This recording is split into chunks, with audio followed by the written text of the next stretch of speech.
I am just going to share how to read bio की NCERT because NTA is going to frame questions from only and only the lines of NCERT. तो read NCERT like a teacher not like a student.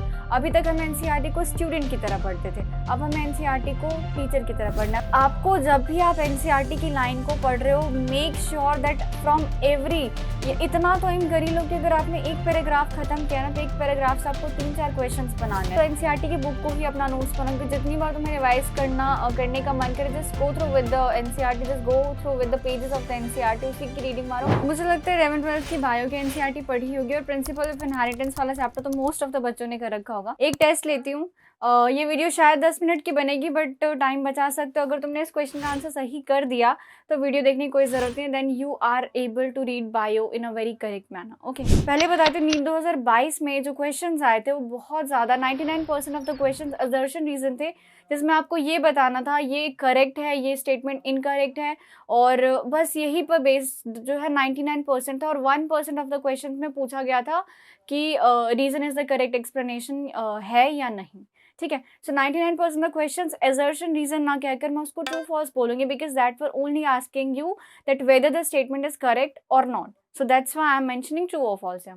Okay, so very first question is dominance जो है वो किसी भी gene का autonomous feature है या नहीं है, ट्रू है या फॉल्स है. आंसर बताओ. सेकंड है dominance depends on gene product and phenotype shown. These questions are framed from your NCERT line. Okay, from your NCERT line, page number 78, 12th का एनसीईआरटी बायो, ओल्ड एनसीईआरटी, मेरे पास old वाली है, तो वहां पर खोल कर देखो, पढ़ो, लाइन रीड करो और आंसर करो. आंसर मैं बताती हूँ. डोमिनेंस जो है किसी भी जीन का ऑटोनोमस फीचर है. बहुत सारे बच्चे बोलेंगे हाँ, but answer is no. Statement is incorrect. किसी भी जीन का ऑटोनोमस फीचर डोमिनेंस नहीं होता. कोई जीन खुद आकर नहीं बोलता कि मैं एक्स हूँ, मैं डोमिनेंट हूँ, मैं जीन वाई हूँ, मैं रिसेसिव हूँ, मैं जीन जेड हूँ, मैं डोमिनेंट हूँ. कोई भी जीन आकर नहीं बोलता है कि वो डोमिनेंस है या रिसेसिव है. Statement 2, dominance depends on gene product and phenotype shown. बल्कि जो डोमिनेंस है किसी भी जीन का वो डिपेंड करता है कि वो जीन कौन सा प्रोडक्ट बना रहा है, उस जीन के प्रोडक्ट बनने से कौन सा फिनोटाइप, कौन सा बाहरी कैरेक्टरिस्टिक उस ऑर्गेनिज्म में शो हो रहा है. So this one statement is true. Okay, so statement 1 is incorrect, statement 2 is correct.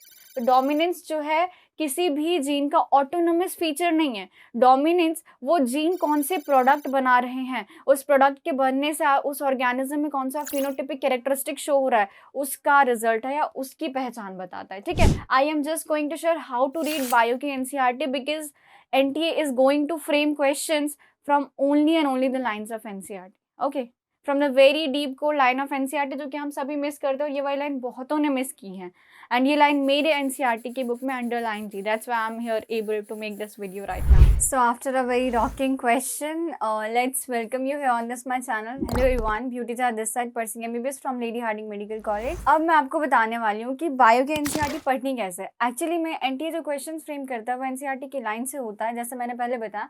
तो read NCERT like a teacher not like a student. अभी तक हम एनसीईआरटी को स्टूडेंट की तरह पढ़ते थे, अब हमें एनसीईआरटी को टीचर की तरह पढ़ना है. From the perspective of teacher पढ़ना है. एक टीचर जब एनसीईआरटी पढ़ रहा है तो कैसे पढ़ता है, वो पढ़ रहा होता है from with an aim in his mind कि उसको क्वेश्चन फ्रेम करना है.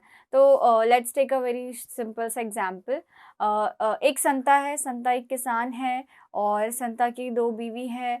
दोनों बीवी के अलग अलग बच्चे हैं. I am just giving you a example to make you think sorted. Okay, हम एक स्टूडेंट, हम सिर्फ ये इसको कहानी पढ़ेंगे, संता है, संता किसान है, will just read it in a flow. Okay, but जब टीचर इसको पढ़ेगा ना तो क्वेश्चन बनाना स्टार्ट करेगा. संता है तो बनाएगा संता कौन है, तो ऑप्शंस में वो डालेगा. एक ऑप्शन होगा लड़का है. संता क्या था, किसान, जो किसान था, हल चलाता था, क्या था, तो वो किसान था. फिर संता की कितनी बीवी थी, 2, 3, 4, 5, तो 2. आपको जब भी आप एनसीईआरटी की लाइन को पढ़ रहे हो, make sure that from every, ये इतना तो एम कर ही लो कि अगर आपने एक पैराग्राफ खत्म किया ना तो एक पैराग्राफ से आपको 3-4 क्वेश्चंस बनाने हैं, जहाँ पर कि आपको उस पूरे स्टेटमेंट को ले जाकर देखना है कि weather the statement is true और फॉल्स इफ द क्वेश्चन उठकर आ जाता है इन योर मॉक का पेपर. ठीक है. तो बायो को करने के कुछ 6 स्टेप्स मैं बताने वाली हूँ. 6 स्टेप में I will sort all whatever how to deal with the bio subject. Step 1 है कि सबसे पहले प्रीवियस ईयर क्वेश्चन पढ़ो किसी भी चैप्टर के, whether you are going to start any of the chapters. थोड़ा उल्टा तरीका बता रही हूँ but previous year question you just have to read at once. I am saying this because ये साइकोलॉजी फैक्ट है। अगर प्रीवियस क्वेश्चन मैंने पढ़ा है और मुझे दिख रहा है कि मलेरिया पे पिछले 2-3 सालों में ज़्यादा क्वेश्चन आ रहे हैं, तो जब मैं मलेरिया टॉपिक क्लास में पढ़ाया जाएगा तो I will be more focused toward malaria, okay.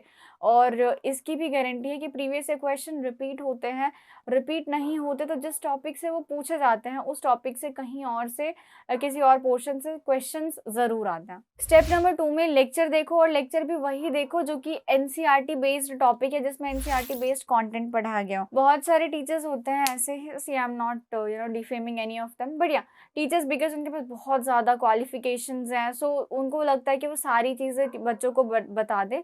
But from the need point of view, see you are going to read, you are going to study enough in MBBS. MBBS में तुम बहुत पढ़ने वाले हो, वहाँ बहुत ज़्यादा डेमोन्स्ट्रेशन है, बहुत ही ज़्यादा वास्ट क्लासिफिकेशन है। But from the need point of view, okay, तो तुम्हें वही पढ़ना है जो एनसीईआरटी में टॉपिक दे रखा है या उस टॉपिक से रिलेटेड जितना कंटेंट दे रखा है। You don't have to skip any single topic, any single content from NCERT, or neither you have to study anything which is extra from the NCERT, ठीक है।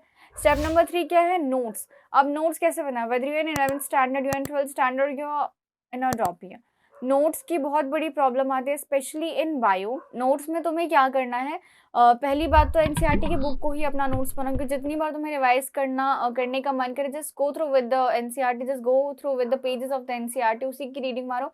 When ever you will read NCERT ना, in next round you will get something new, something hidden, जो कि तुमने पिछली बार में नहीं पढ़ा था।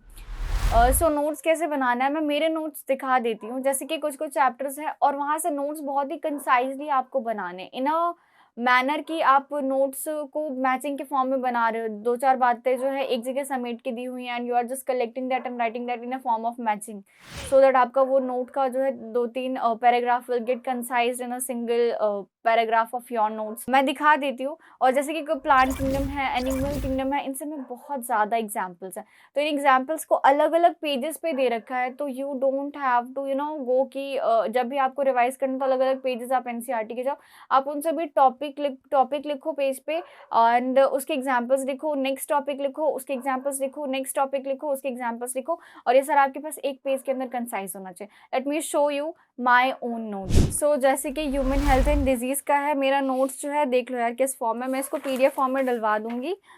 ये कुछ ऐसा है, और यहाँ पर मेरा खत्म। जैसे ओपियोइड्स, कैनाबिनॉइड्स, कोका अल्कलॉइड्स, अगर कोई नॉर्मल बच्चा नोट बनाएगा तो ओपियोइड्स का अलग लिखेगा, कैनाबिनॉइड्स का अलग लिखेगा। बट अगर आपको 3 टॉपिक दिख रहे हैं जो कि सेम कनेक्ट कर पा रहे हो, तो उनको डिफ्रेंशिएट करके डिफरेंस के फॉर्म में अपने नोट्स में लिखो, ताकि मेमोराइज कर सको ईजिली, क्योंकि पैराग्राफ के फॉर्म में तो एनसीईआरटी में भी दिया हुआ है, ठीक है। स्टेप नंबर 4 है, अब जब आपने नोट्स भी बना लिया है, नोट्स कैसे बनाना, तो एनसीईआरटी से ही बनाना है। बस आपको लेक्चर लेना है, और लेक्चर लेने के बाद आपको एनसीईआरटी रीड करनी है। और एनसीईआरटी कैसे रीड करना है कि एक पैराग्राफ पढ़ो और उससे 3-4 क्वेश्चन बन जाने, जो कि मैंने पहले ही बता दिया था। इसके बाद एनसीईआरटी को पढ़ते वक्त अंडरलाइन करो क्या क्या शब्द, not, because, since, therefore, examples. Example जहाँ जहाँ है, नॉट, बिकॉज, ये सब जहाँ जहाँ पर आपको ये सब वर्ड्स दिख रहे हैं ना, इन सबको अंडरलाइन करके रखो, हर जगह, हर पेज पे, हर चैप्टर के हर पेजेस पर जहाँ जहाँ ये दिखता है, you must have to underline those words. क्योंकि अगर अंडरलाइन कर लेते हो तो फिर नीट के पेपर में तुम्हें कभी कहीं कोई डिफिकल्टी नहीं होगा, क्योंकि क्वेश्चंस यहीं सबसे आएंगे। जो देयरफॉर, जो सिंस, जो बिकॉज, जो एग्जाम्पल्स तुमको एनसीईआरटी में दिख रहा है, वही टीचर जो बनाने वाला उसको भी दिखेगा पहले से ही ना।